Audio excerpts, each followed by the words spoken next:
Qoraqalpog'iston Respublikasi Jo'qorg'i Kengashi raisi Amanbay O'rinbayev Ellikqal'a tumaniga tashrifi chog'ida Paxtachi mahallasidagi ko'chat yetishtirishga ixtisoslashgan issiqxona faoliyati bilan tanishdi.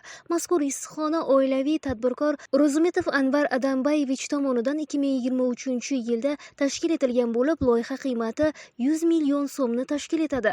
Issiqxona turli mevali daraxtlar, gullar va sabzavotlar uchun yuqori sifatli ko'chatlar yetishtiradi. Jo'qorg'i Kengashi raisi bu kabi tashabbuslarni qo'llab-quvvatlash va keng joriy qilish muhim ekanligini ta'kidladi. Shuningdek, tadbirkor tomonidan limon yetishtirishga ixtisoslashtirilgan issiqxona Jo'qorg'i Kengashi raisi Amanbay O'rinbayevning e'tiborida bo'ldi.